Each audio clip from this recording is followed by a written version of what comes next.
the whole concept of Bandits is I wanted to make my life interesting.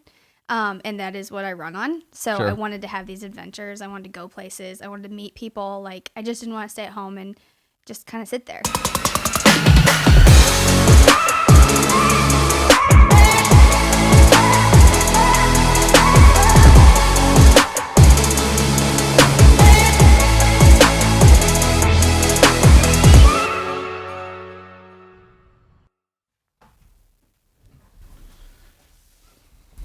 All right. I didn't make questions, so That's we're okay. we're winging it. Hey, I'm probably more happy that way. So, Sydney, thanks for swinging by. You started, was it originally Ring Bandits? Yep. And then it's just Bandits now? Yeah, our business name is Ring Bandits, but Bandits is just the brand name. So, Okay. yep. Cool. And you're originally from Central Illinois? Yep, born and raised Deer Creek, right outside of Deer Creek. Okay. So, Cool. How long have you been doing Bandits? for 5 years total. Okay. Cool. So that was what, 2015 that you started with it? So the idea was 2014, but then I started right in 2015. Okay. What else were you doing at that time, or what spawned the idea? Yeah. So I just graduated college, and like your whole life, you're kind of like, what am I going to do when I grow up? Like, what am I supposed to, like, I was very goal oriented, and I worked all through high school and even younger. Like, that was my sport. I worked. So graduated college and had this big goal of becoming a salesperson for a local business here that designs hospitals. And so it's like sales and design. And I really, really loved that idea. I ended up getting the job. And right after graduation, my husband and I found out we were going to have our first baby. And so I'm like, oh, dang, I'll start working as soon as we move back from St. Louis. And I'll get my life together, like I graduated, I'm all good. And then I had my baby, and I'm like, we can't do this. Like, he was still in school, so I was still supporting our family by serving and cleaning a ton of houses, like doing all these odd jobs. And we just couldn't afford it, like the daycare and all that. So Bandits came from it. So it was a good thing. Yeah, it was just kind of crazy. So what was your degree in then? Business. Okay, Yep. Business. Yep. And you were going to work at a company doing hospital designs hospital and sales. design. So is that like the way that the hospital functions, like the logistics inside, or was it like interior design, or was it? I wanted to do more interior design. And even if it, like, that's the job I got, but even if it wasn't for that, like, I really wanted to do like medical sales, like anything that was featuring sales in the hospital. That was really something attractive for me. Okay. Yeah. Gotcha. Interesting. So take us through your concept, like when you started it. Take us through that. So it started at a family reunion. So a whole year after I graduated, had a baby, and then Bandit started. It was kind of a really downtime for me, because I'm like, this is what I went to school for. I wasted all this time for staying at home, And I just, the whole concept of Bandits is I wanted to make my life interesting. And that is what I run on. So I wanted to have these adventures. I wanted to go places. I wanted to meet people. Like, I just didn't want to stay at home and just kind of sit there, Yeah. And so I was at a family reunion, and during this whole year, I was just like hardcore, like praying that like a Shark Tank idea would happen. And I'm like, come on, like I just want something cool. And so at a family reunion, I approached my cousin, who I was really close to growing up, and I was just like, hey, let's invent something, because we always joked about all these random ideas. And later on in the evening, she's like, I just never know where to put my ring when we're at the gym. And I'm like, oh my gosh, that's such a good idea. So we all like joked around about it and talked about it. And but I took it really serious, because I'm like, I lost a ring that was from my boyfriend in high school, which was my husband. And that was really important to me, and I experienced that, and my ring falls off, like my wedding ring falls off when I go outside. Anytime I'm riding horses, anything like that. So it was real. The problem was, and I literally like took my grandma's sewing machine home, and no joke, like I've never sewn in my life, and the first thing that came out was the Bandit, and I'm like, oh my gosh, did this just happen? So it was really cool that happened. It was kind of like a little miracle, and then from there, it kind of took off. Wow. So that was 2015. Yeah. So you said, because I didn't quite catch it. So you got your degree and you got the job that you were wanting. Yeah, I turned it down. Okay. Oh, you turned the job down. So you never ended up doing the job that you were super focused on. Yeah. Okay. Wow. That's crazy. And then you guys had a child at the same time? Mm-hmm. So just before Bandits, or like at the same time? So she was about 9 months old when Bandits started. So that's crazy. Before that, did you think you wanted to work for yourself? Like, I never knew anything about like being an entrepreneur. Mm-hmm. But I've always been very driven and had goals. So I think just, and just having ideas and being creative and like just being like, what if we did this? Or anytime people would speak, I'd just be like, oh gosh, I have an idea for that. So the creativity, I think, alone is something that you just kind of have to like start a business. Yeah. So.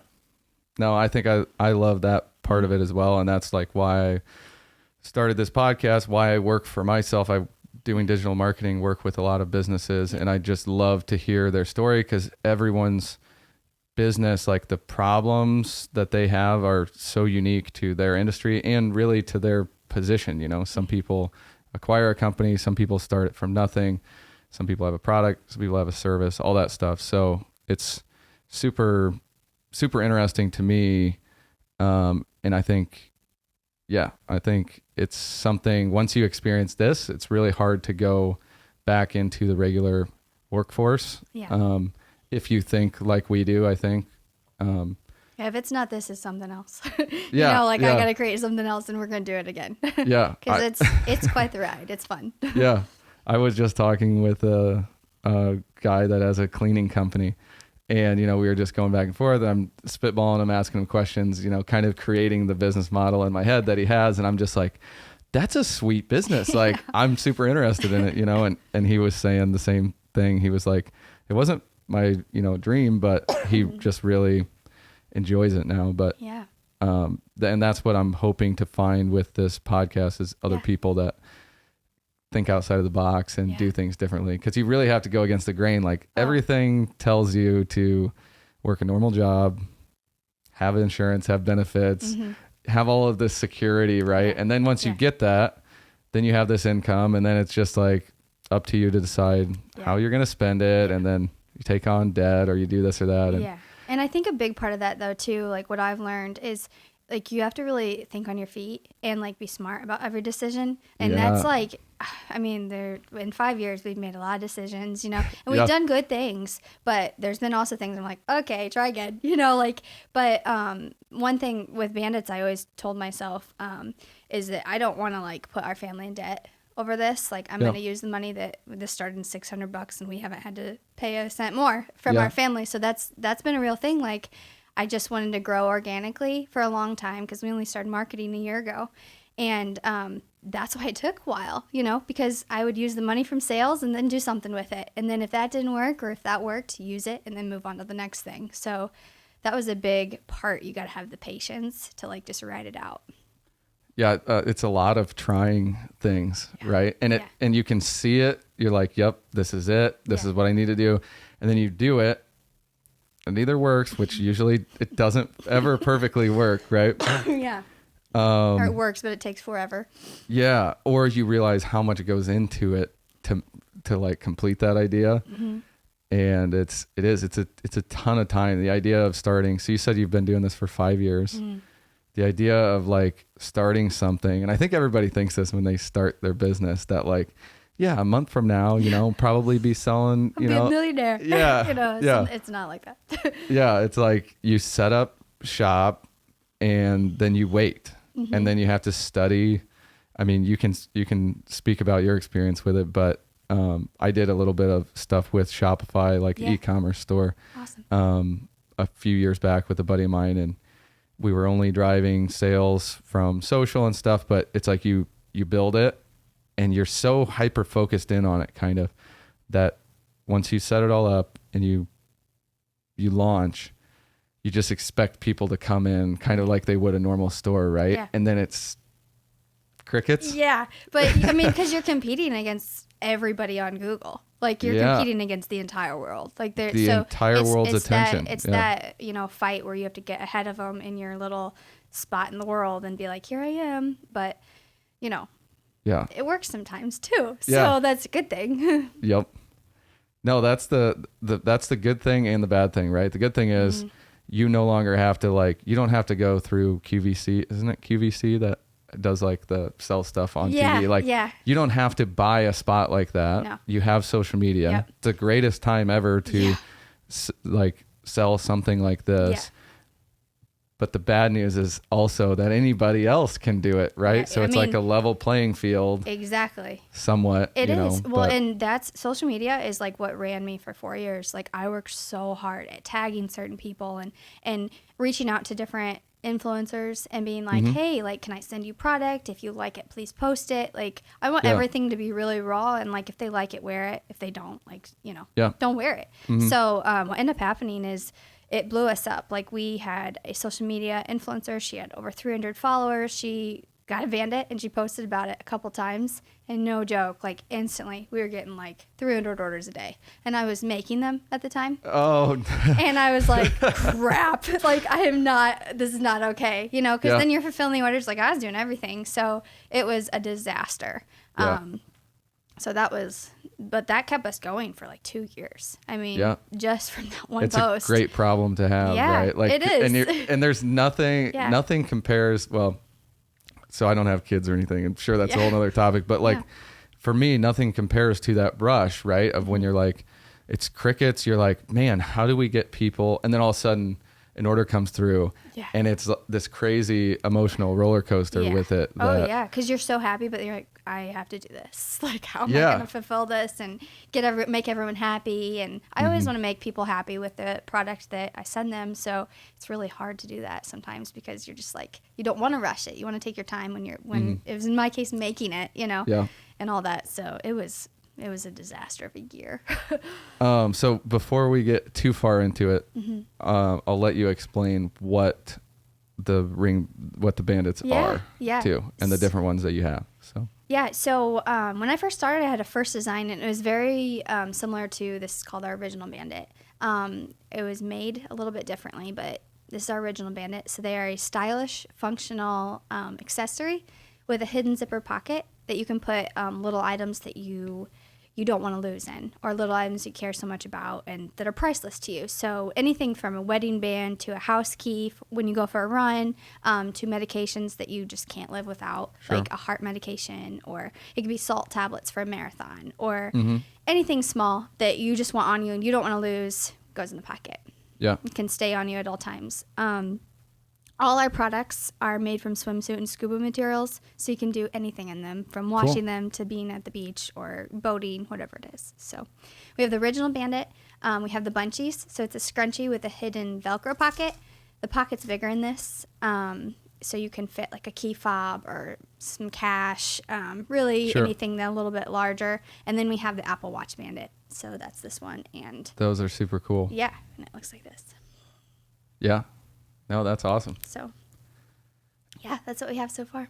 And I've watched it for a little bit, just through social media and people that I know that you've worked with and that help you promote it and stuff. And it's super cool. And I think that this is almost the perfect type of product to start with. These are complicated enough, right? To produce these and do the entire business. And I can't imagine, starting a computer company or something. The logistics of all that would be crazy. But so I think when I saw these and I went to your website and everything, which was probably, I don't know, three or 4 years ago or whatever, I was like, oh, that's super cool.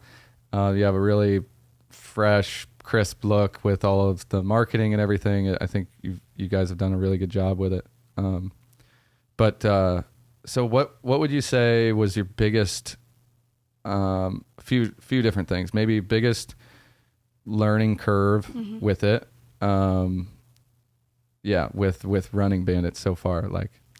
So I think the biggest learning curve, I don't want to get into too much, but I was in a partnership and I had to buy my partner out.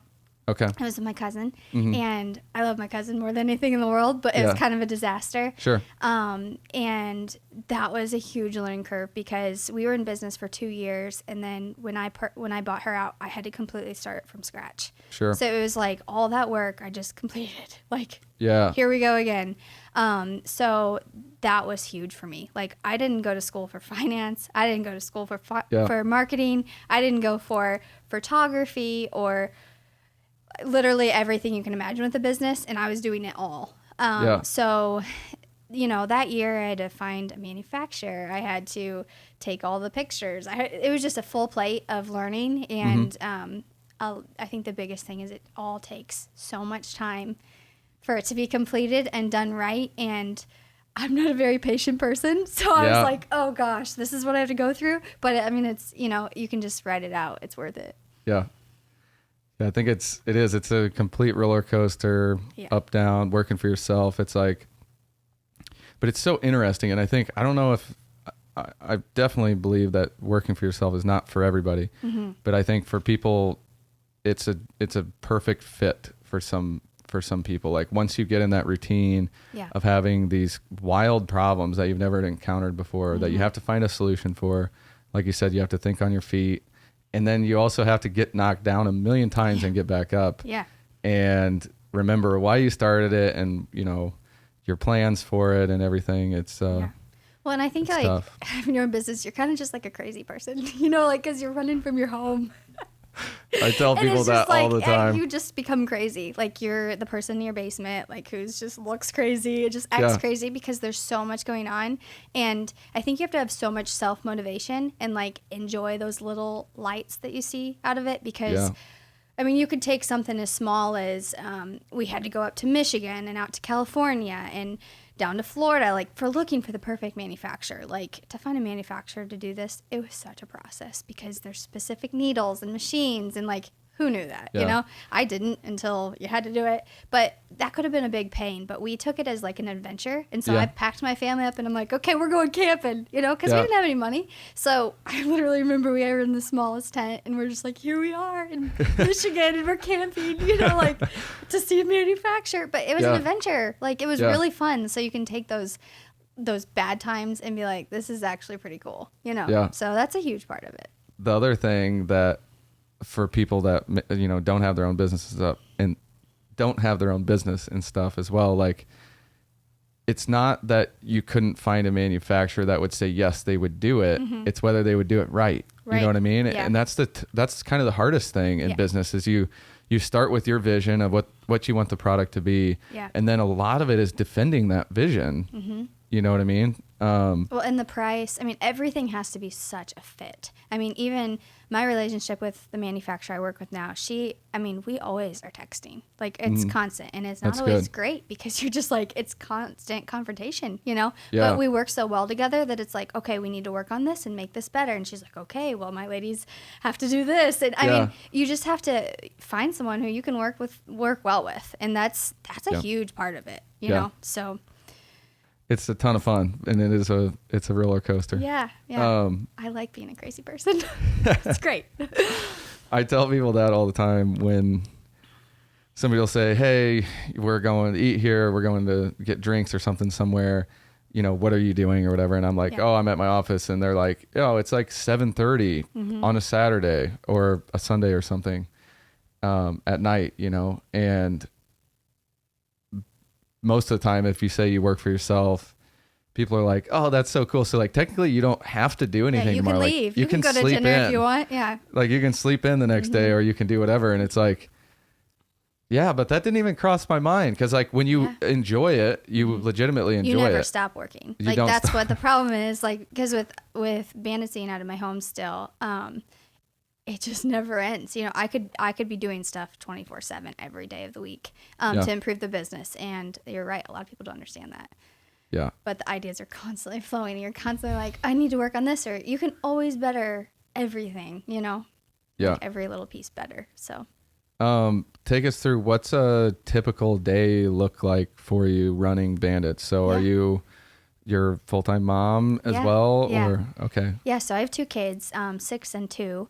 And we wake up in the morning and, like, during the week, take my daughter to school and then come back. I've recently hired someone to start fulfilling orders for me. But before that, I was fulfilling orders until like 1 o'clock. and then start on customer service emails. And then after that, I'd try to focus, go get my daughter from school, and then try to focus on all the extras. That's like making sure marketing's okay, anything from design, new product design. I mean, the ideas don't stop what's on the table. Yeah. So it's like, oh, I have so much I want to put out there, but it doesn't happen right away. For example, the Watch Bandit, that was like a last year design, and it came out like a couple months ago, so it takes forever. It takes so much time to get it right and to make sure that it works and all that stuff. So yeah, it just, sometimes I'm working till like 10, 11 o'clock at night, and then I get in bed and start writing down notes. Like, I need to do this too. So it's, but the idea is, you work hard now and then you can do the partying later, or the enjoyment of life later. So I keep thinking, it'll be worth it. And already, like, just with hiring one person to fulfill orders, I could not believe like the time I had to do other stuff. So I think that's been a big part of giving people, jobs. There's altogether probably 10 of us who work daily for Bandits, and that's been huge because I don't have to do, the bookkeeping anymore or the marketing or anything like that. I just kind of manage it, and I love that. Yeah. No, that's awesome. What is your favorite part out of all of that stuff? Is there a specific category that is your favorite, or? So I think my absolute favorite thing about it is just the community. I absolutely love it when someone on social media messages me and they're like, this is a life changer. Like, this saved my vacation. This is the coolest thing ever. And just meeting different people throughout the world that have purchased one or, have seen it, and it changes their life in the smallest way, but it actually like could really save a vacation. Like, can you imagine a honeymoon losing your ring? Like, I don't see that going very well. I've had stories like that, and I'm like, oh, we gotta get you a Bandit. But so that's just that, like, communication with all these different people, like, is the coolest thing to me. So kind of the creative partnership side of it. I think that's what I enjoy the most, doing marketing stuff and the motorsports marketing stuff that I did before. You get to work with like-minded people, solve ridiculous problems that most people would look at and just put their hands up. So it's super fun. Well, and you never know what's coming your way. Like, anytime someone could be like, hey, come to New York or come to California, or, I mean, it could be, a neighboring state. I'm like, let's go, like, so it's so cool, the opportunities that have come up, and I'm like, what the heck? How did this happen? Like, how am I here right now? So it's been cool. So many times you get, and I'm sure you can relate to this, you get kind of hyper focused on a problem or a situation, right? And you might be in that for 2 or 3 days, and it starts to wear on you a lot. But the cool thing with and not to sound too cliche, but with the hard work and the preparation, kind of creates this spaces for you to be completely surprised, right? Where you kind of get taken back, like, I can't believe so-and-so reached out, or they like the product, or you found this manufacturer, whatever, because you're so focused on the problem. But then if you continually, you keep that work ethic going for, like you said, 5 years now, and stuff's happening that really you probably saw happening the first year, right? You're like, this will probably happen the first year. No, it's happening now. I'm like, oh, cool. It's super cool. I've loved following it. What are you looking forward to the most with Bandits? I think just getting it known. I've always used the reference, like, everyone knows what a Kleenex is, I want everyone to know what a Bandit is. That's the biggest thing, like, I want to happen. And once I'm at that point, I'll be good. But I think it's hard to get there, just because getting it out there, you are competing against so many different brands. Even though I haven't seen a Bandit-like product, we have like one competitor in Chicago. Even though, I've only seen that, it's still hard. That's cool. What's like the rough price points for, so you said there's the bunchies are $12 to $15 because we have one without the bow and then one with the bow. And then the original Bandits are $25, and our heavy duty Bandits are $20, and then our Apple Watch Bandits are $45. Gotcha. Which I think that is a killer deal for that too. Like, there's everything you can do with them. It's super awesome. It's a tough, some people make a a product, $1 million product, and hope to sell a few of them. And other people, you know, make 10, 20, 30, 50, $60 products. And logistically, it's so funny, and I'll let you speak to it, but like when you start out and you're crunching your numbers, you're like, okay, cool. And you're throwing out, well, if I sell this many, then I would make this much, but it takes like a lot, and it's kind of a momentum that you have to build with it, right? Yeah. Well, and I think too, like my theory, like with even parenting, is you kind of just have to go with the flow, like, you know, and it doesn't probably sound like the smartest way for business, but you have to honestly go with the flow with like just trial and error. And if they, you know, if they're not selling so much, you don't make that one, you make a different style. Or, you know, it's been great for me because I haven't bought a ton of product. Like I go so slow, and I think doing that is so smart because you can learn and master each single step you take in the business. So it's kind of cool that that's been Bandits' process. Yeah. Do you see yourself keeping it in the Peoria area and stuff too? Yeah, absolutely. As long as I can do it, I'll do it because it's been really great for our family. Do you see yourself like selling it at any point in time? If the price was right. If the price was right? has to be exactly right though. You know, just because, and it'd be depending on who it is and what they would do with it. I'm not super attached. This is a business, you know, like I'm not super attached to something that's a business, but I'd want to make sure it was in the right hands and was done right. Sure. It is definitely, it becomes your baby when it's your business. Absolutely. And I think third child. Like with me doing marketing stuff, working with business owners, like it's like their child. So when I, you know, sometimes suggest certain changes or different things, it's like, whoa, this is what it already is, you know, like you're trying to change it, but it's been. It is crazy. And so I work a lot with the founder of UGG. He's on the board of directors for Bandits, and that's a crazy story how we met. It's one of those moments I'm like, where the heck am I? How did I get here? Yeah. But he always says, you know, you can't give birth to adults. And I bought his book, and I like read it like crazy. You know, we talk all the time about stuff like this, and you can't. Like, if you think of your business as a baby, like it has to grow up, and it has to go through all those stages, like toddler stage, you know, like the teenage stage. And it's just funny because it's so right, and you're just like, true. You know. But it's accurate for sure. Yeah, the awkward teen phase where it's like doesn't even know what it is. And Yeah. So I love that advice. Well, cool, Sydney. Thank you for being on the podcast. Yeah. Really awesome story, awesome product. And I think you got a lot more exciting years with it ahead of you. So thank you very much. It's been fun. Awesome. Cool. See you guys. Like, share, subscribe. There'll be more content, and check out Sydney and Bandits. What's your website? RingBandits.com. RingBandits.com. The same on social media? Yep. Okay. Ring Bandits. Cool. Awesome. Check it out, guys. We'll see you. Very cool. Cool. Hey guys, thank you so much for checking out my videos. Don't forget to hit the subscribe button. There should also be another video up next. Check that one out. Leave a comment. Do what you do. Have a good day. See ya.